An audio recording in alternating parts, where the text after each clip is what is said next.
Mega TV off the record. వాయిదాల మీద వాయిదాలు, చర్చల మీద చర్చలు. తెలంగాణ అసెంబ్లీలో డిప్యూటీ స్పీకర్ సీటు ఎప్పుడు భర్తీ అవుతుంది? 2 ఏళ్లుగా ఊరిస్తున్న ఆ పదవికి మోక్షం లభించేది ఎప్పుడు?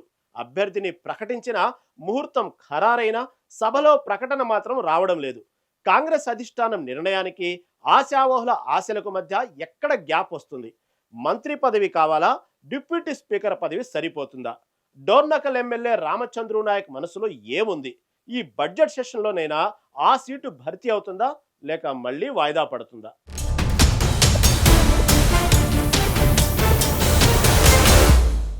తెలంగాణలో కాంగ్రెస్ ప్రభుత్వం పగ్గాలు చేపట్టి 2 ఏళ్ల కాలం పూర్తయింది. ముఖ్యమంత్రిగా రేవంత్ రెడ్డి బాధ్యతలు స్వీకరించిన తర్వాత కేబినెట్ విస్తరణ, నామినేటెడ్ పదవుల భర్తీపై ఫోకస్ పెట్టినప్పటికీ రాజ్యాంగబద్ధమైన డిప్యూటీ స్పీకర్ పదవిని మాత్రం పక్కన పెట్టినట్లు కనిపిస్తుంది. ప్రభుత్వం ఏర్పడినప్పుడే స్పీకర్ గా గడ్డం ప్రసాద్ కుమార్ ను ఏకగ్రీవంగా ఎన్నుకున్నారు. ఆ వెంటనే డిప్యూటీ స్పీకర్ ఎన్నిక కూడా జరుగుతుందని అంతా భావించారు. కానీ రోజులు వారాలయ్యాయి, వారాలు నెలలయ్యాయి. నేటికి ఆ ప్రక్రియ ఓ కొలిక్కి రావడం లేదు. గతంలో జరిగిన అసెంబ్లీ సమావేశాల ప్రతి సందర్భంలోనూ డిప్యూటీ స్పీకర్ ఎన్నికపై ఊహాగానాలు జోరుగా సాగాయి. ముఖ్యంగా ప్రస్తుత బడ్జెట్ సెషన్లోనైనా ప్రభుత్వం ఈ ప్రక్రియను పూర్తి చేస్తుందని ఆశావాహులు భావించారు. కానీ సభలో చర్చలు జరుగుతున్నాయి తప్ప డిప్యూటీ స్పీకర్ ఎంపికపై కనీసం ప్రస్తావన కూడా రాకపోవడం గమనార్హం.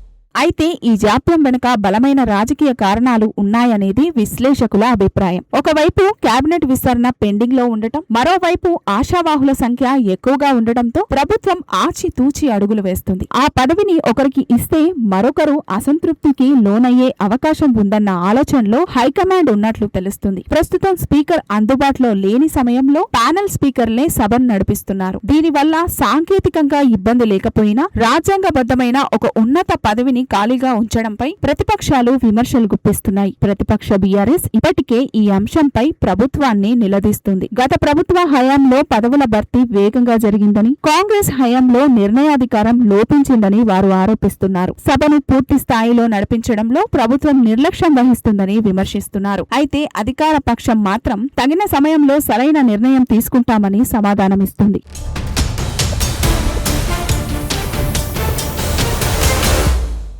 డోర్నకల్ ఎమ్మెల్యే రామచంద్రు నాయక్ అడుగు అసెంబ్లీలో డిప్యూటీ స్పీకర్ కుర్చీ వైపు ఎప్పుడు పడుతుంది? కాంగ్రెస్ అధిష్టానం ఇప్పటికే గ్రీన్ సిగ్నల్ ఇచ్చింది. పేరు ఖరారైంది. అధికారిక లీకులు కూడా వచ్చాయి. కానీ గడప దాటి అసెంబ్లీ హాల్లోకి వచ్చేసరికి ఆ ప్రకటన ఎందుకు ఆగిపోతుంది? ప్రభుత్వ విప్గా బాధ్యతలు నిర్వహిస్తున్న రామచంద్రు నాయక్ కు ఆ గౌరవప్రదమైన పదవి దక్కే విషయంలో ఎక్కడ బ్రేకులు పడుతున్నాయి అనే ప్రశ్నలు వినిపిస్తున్నాయి.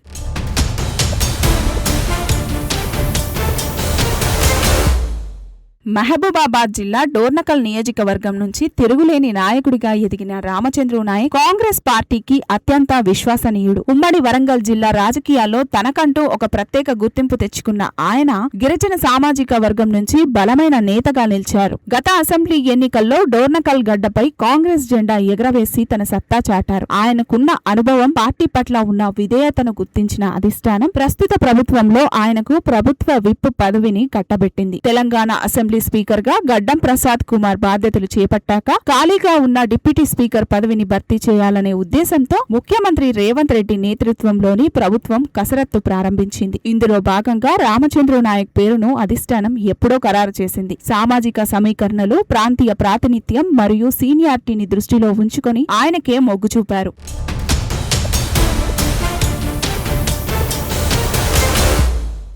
ఢిల్లీ స్థాయిలో కూడా దీనికి ఆమోదముద్ర పడింది. దీంతో డోర్నకల్ నియోజకవర్గ కార్యకర్తలు, అనుచరులు ఆయన డిప్యూటీ స్పీకర్ గా బాధ్యతలు చేపట్టడం ఖాయమని సంబరాలు కూడా చేసుకున్నారు. రాజకీయాల్లో కొన్నిసార్లు అన్నీ సిద్ధమైనా ఏదో ఒక సాంకేతిక కారణమో లేక రాజకీయ వ్యూహమో ప్రక్రియను నెమ్మదింపజేస్తుంది. రామచంద్రు నాయక్ విషయంలోనూ ఇదే జరుగుతుంది. ప్రభుత్వం తరపున అనాధికారికంగా ఆయన పేరు ఖరారైనట్లు సంకేతాలు వెలువడ్డాయి. అసెంబ్లీ సమావేశాల సందర్భంగా స్పీకర్ నుంచి రావాల్సిన తుది ప్రకటన నిరంతరం వాయిదా పడుతూ వస్తుంది. ప్రస్తుతం ఆయన ప్రభుత్వ విప్పుగా కీలక బాధ్యతల్లో ఉన్నారు. శాసనసభ వ్యవహారాల్లో అధికారిక పార్టీ వ్యూహాలను అమలు చేయడంలో ఆయన పాత్ర కీలకంగా మారింది. సాధారణంగా డిప్యూటీ స్పీకర్ ఎన్నిక అనేది ఏకగ్రీవంగా జరగాలన్నది సాంప్రదాయం. దీనికి సంబంధించి విపక్షాలతో సంప్రదింపులు జరపడం లేదా అసెంబ్లీ సమావేశాల పనిదినాలను బట్టి ముహూర్తం ఖరారు చేయడం వంటి అంశాలు ఇందులో కీలకంగా ఉంటాయి. అయితే రామచంద్రు నాయక్ పేరు విషయంలో ఎటువంటి భిన్నాభిప్రాయాలు లేకపోయినా ప్రకటన వెలువడకపోవడం ఇప్పుడు రాజకీయ వర్గాల్లో ఆసక్తికర చర్చకు దారితీస్తుంది.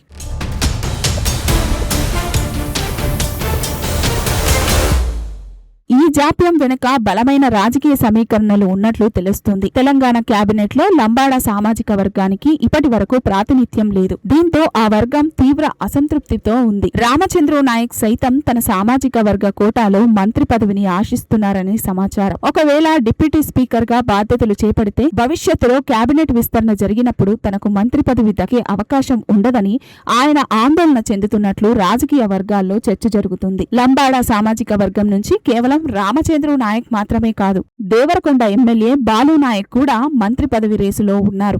కేబినెట్ విస్తరణ జరిగితే తమకు అవకాశం వస్తుందని ఇద్దరు నేతలు గట్టి నమ్మకంతో ఉన్నారు. దీంతో మంత్రి పదవి కోసం వీరి మధ్య అంతర్గత పోటీ నెలకొంది. ఈ క్రమంలో డిప్యూటీ స్పీకర్ పదవిని స్వీకరించేందుకు రామచంద్రు నాయక్ సుముఖంగా లేరని, అందుకే ఎన్నికల ప్రక్రియ వాయిదా పడుతూ వస్తుందని విశ్లేషకులు భావిస్తున్నారు.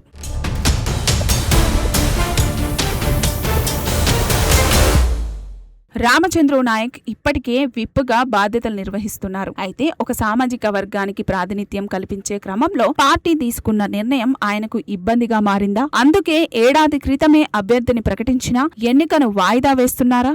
ఏది ఏమైనా ఒక రాజ్యాంగబద్ధమైన పదవిని ఇంతకాలం ఖాళీగా ఉంచడంపై విపక్షాల నుంచి కూడా విమర్శలు వ్యక్తమవుతున్నాయి. కేబినెట్ విస్తరణ జరిగే వరకు ఈ సస్పెన్స్ కొనసాగుతుందో లేదో చూడాలి.